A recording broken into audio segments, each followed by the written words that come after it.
Devotional நேயர்களுக்கு எங்களது அன்பு வணக்கம். நம பார்வதி பதையே மகாதேவா.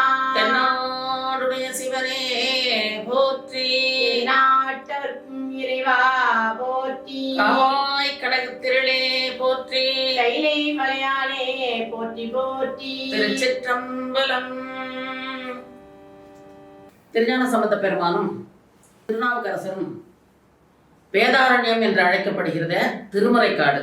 வேதம் ஆரண்யம், வேதம் என்றால் மறை, ஆரண்யம் என்றால் காடு.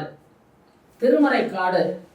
அந்த திருமறைக்காட்டில் வாழ்ந்து வருகின்ற சமயத்தில் பாண்டிய நாட்டில் தன் தீவினை பயத்தால் சமன் சமயம் சார பாண்டிய மன்னன் தனது தீவினை பயத்தால் சமண சமயம் சார அரசன் எவ்வழி அவ்வழி குடிமக்கள் என்று கூறுவார்கள். அதனால அரசன் எந்த சமயத்தை சார்ந்து வாழ்கின்றானோ அதே சமயத்தை தான் மக்களும் சார்ந்து வாழ வேண்டும் என்ற கருத்தில் சமண சமயத்தை மக்கள் சார்ந்து வாழ இதை அறிந்த அரசியார் மங்கையர்க்கரசியாரும் அமைச்சர் குலச்சிறையாரும் மனம் வருந்தி எப்படியாவது சைவ சமயத்தை காப்பாற்ற வேண்டும் என்று எண்ணி சிறந்த அறிஞர்களை கொண்டு அனுப்புகிறார்கள்.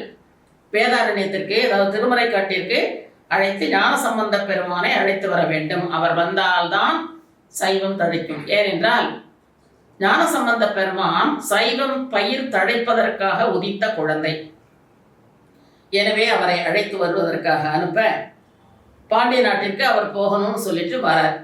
போய் நாவுக்கரச பெருமானிடம் போய் சொல்லி, நான் பாண்டிய நாட்டிற்கு செல்ல வேண்டும், அங்கு சமன் சமயம் ஓங்கி இருக்கிறது, சைவம் குறைய ஆரம்பிச்சிருக்கு, அதனால எல்லா மக்களும் சமண சமயத்தை சார்ந்து வருகிறார்கள், என்ன செய்வதென்றே தெரியவில்லையே என்று நான் புறப்பட்டு போக வேண்டும் என்று சொல்ல, அதுக்கு திருநாவுக்கரச பெருமான் சொல்லுகின்றார், இன்று கோள்கள் தாமும் தீயனவாய் உள்ளன. இரண்டாவது, சமணர்கள் வஞ்சனைக்கு உரியவர்கள். ஏனென்றால் திருநாவுக்கரசர் எல்லா கஷ்டங்களையும் பட்டிருக்காரு. சமண சமயத்திலிருந்து அவர் கல்லை கட்டி கடல்ல தூக்கி போட்டது, யானை விட்டு இட சொன்னது, இது போன்ற பல கஷ்டங்களையும் அனுபவித்ததுனால அவர்கள் மிகவும் வஞ்சனைக்கு உரியவர்கள். அதனால நீ சிறு பிள்ளையா இருக்கிற, நீ போறது இன்னைக்கு நாளும் சரியில்லை அப்படின்னு சொல்றார். அதுக்கு ஞான சம்பந்த பெருமான் என்ன சொல்லுகிறார், பரசுவது நம்பெருமான் கடல் என்றால் பழுது அணையாது என்று சொல்லி நான் புறப்படுகின்றேன் என்று சொல்லி பாண்டிய நாட்டிற்கு புறப்பட்டு போகின்றார். அங்கு புறப்பட்டு செல்லும்போது, பாண்டிய நாட்டிற்கு செல்லும்போது பாண்டிய நாட்டினுடைய ஆலவாய் கோயிலுடைய கோபுரத்தை பார்க்குறாரு. அவரை பார்த்துட்டு வணங்குறாரு. வணங்கிட்டு உள்ள போகிறாரு. கோள்களாலும் நாள்களாலும் எந்த தீங்கும் வராது, அடியார்களுக்கு கோள்களால் நவகோள்களால் எந்த தீங்கும் வராதுன்னு சொல்லிட்டு அவர் போறாரு. இந்த பதியத்தை நம்ம பாடணும்னா ஞான சம்பந்தர் பெற்ற பேரு எல்லாருக்கும் கிடைக்கும். கடைசியில வானில் அரசாழ்வார் இது ஆணை, இறைவனுடைய ஆணை நமது ஆணை என்று சொல்லி கூறுவதாக இந்த பாடல் அமைந்திருக்கிறது. நவகிரகத்தால் ஏற்படுகின்ற தீமைகள் நீங்குவதற்காக கோள் அரு பதிகம். கோள் என்றால் கிரகங்கள். ஞாயிறு, திங்கள், செவ்வாய், புதன், வியாழன், வெள்ளி, சனி, பாம்பு 2, அது ராகு கேது. இந்த கோள்களால் ஏற்படுகின்ற தீங்குகள் எல்லாம் நீங்கும் என்ற கருத்தை அடிப்படையாக கொண்டு பாடியிருக்கக்கூடிய பதிகம். ஞான சம்பந்த பெருமான் பாடியது பண் வியந்தை காந்தாரம், ராகம் நவரோஸ். பேயுரே தோழி பங்கன் விடமுண்ட கண்டன் மிக நல்ல வீணை தடவி பாசரு திங்கள் கங்கை முடிமேலன் உளமே புகந்த அதனால் ஞாயிறு, திங்கள், செவ்வாய், புதன், வியாழன், வெள்ளி, சனி, பாம்பிரண்டும் உடனே ஆசரே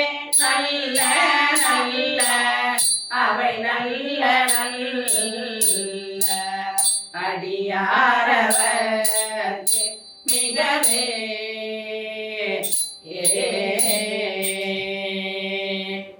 என்பொடு கொம்பொடு ஆமை இவை மார்பிலங்க எருதேறி ஏழை உடனே பொன்பொதி மத்த மாலை புனல் சூடி வந்து என் உளமே புகுந்த அதனால் 9 1 7 18 6 உடனாய நாட்கள் அவைதாம் அன்போடு நல்ல நல்ல அவை நல்ல நல்ல அடியாரவர்க்கு மிகவே உருவலர் பவளமேனி ஒளி நீர் அணிந்து உமையோடும் வெள்ளை விடைமேல் முருகல கொன்றை திங்கள் முடிமேல் அணிந்து என் உளமே புகுந்த அதனால் திருமகள் கலையதூர்தி ஜெயமாது பூமி திசை தெய்வமான பலவும் அருணதி நல்ல நல்ல அவை நல்ல நல்ல அடியாரவர்க்கு மிகவே மதினுதல் மங்கையோடு வடபாலிருந்து மறையோதும் எங்கள் பரம நதியொடு பண்டை மாலை முடிமேலிருந்து என் உளமே புகுந்த அதனால்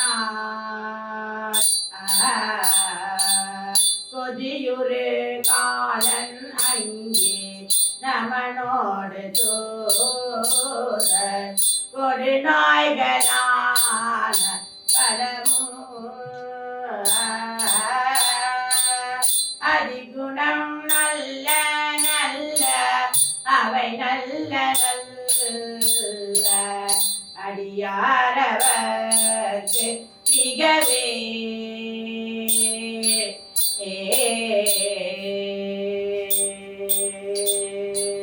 நஞ்சனி கண்டன் எந்தை மடவாழ்ந்த நாடும் விடையேறும் நங்கள் பரமன் துஞ்சிருள் பண்ணி கொன்றை முடிமேல நின்று என் உளமே புகுந்த அதனால் பெம்சின அவுணரோடும் உருவிழியும் மிகையான போதம் அவையும்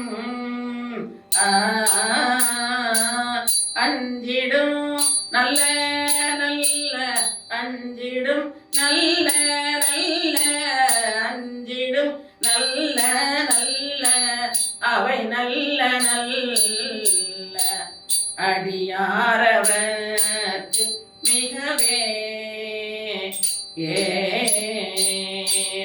வாழ்வரையே அதலதாடை வரிகோவரத்தர் மடவாழ்ந்தவனோடும் உடனாய் நாள் மலர் பண்ணி கொன்றை நதி சூட வந்து என் உளமே புகுந்ததனால் ஓளரி உழுவையோடு கொலை யானை கேழல் கொடுநாகமோடு கரடி ஆளரி நல்ல நல்ல அவை நல்ல நல்ல அடியாரவர்க்கு மிகவே செப்பில முளை நன்மங்கை ஒரு பாகமாக விடையேறும் செல்வ நடைவா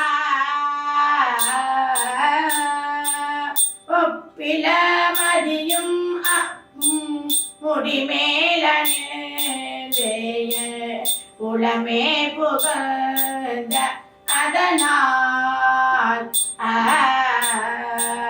வெப்பொடு குளிரும் பாதம் மிகையான பேசும் வினையான வந்து நலியா அப்படி நல்ல நல்ல அவை நல்ல நல்ல அடியாரவர்க்கு மிகவே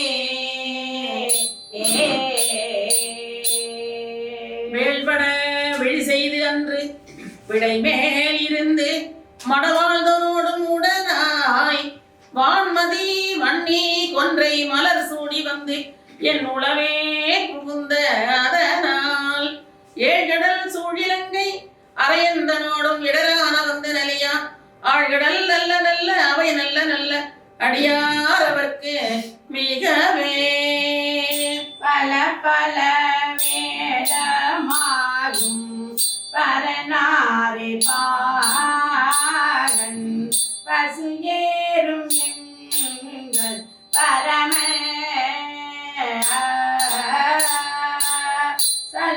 சலமகளோடு முடிமேலன் உளமே புகுந்த அதனால் மலமிசையோடும் மாலும் மறையோடு தேவர் பருகாலமான பலவும் அலைக்கடல் மேலே நல்ல அவை நல்ல நல்ல அடியாரவர்க்கு மிகவே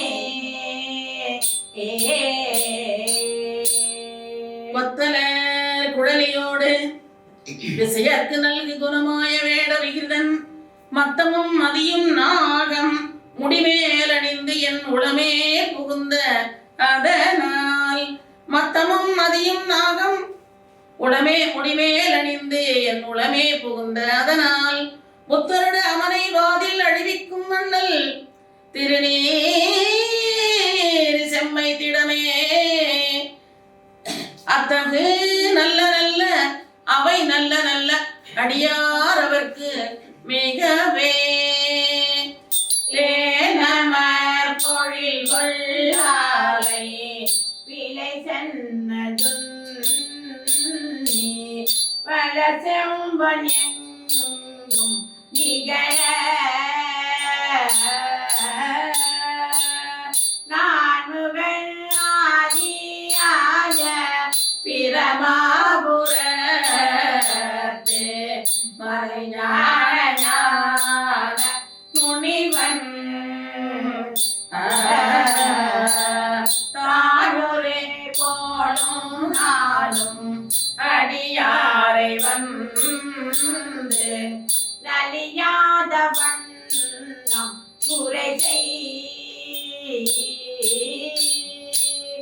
ஆன சொன்னாலை ஓதும் அடியார்கள் வானில் அரசாழ்வரானை தமதே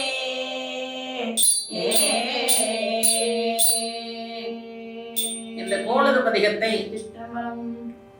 முழுவதுமாக பக்தியோடு படிக்கும்போது அடியார்கள் எல்லாம் வானுலகத்தில் ஆட்சி செய்வார்கள் என்ற கருத்தை சொல்லி அடியார்களுக்கு எந்த தீங்கும் வராது நவக்கோள்களால் என்ற ஒரு அமைப்பில் பாடப்பட்ட பகுதி தான் இந்த பகுதி. இந்த அளவில் இந்த பதிகத்தை நான் முடிக்கின்றேன். ஒவ்வொருவரும் இந்த பதிகத்தை பாடியும் கேட்டும் இறைவன் அருள் பெற்று நோயற்ற வாழ்வு வாழ வேண்டும் என வாழ்த்துகின்றேன், வணங்குகின்றேன். நன்றி, வணக்கம்.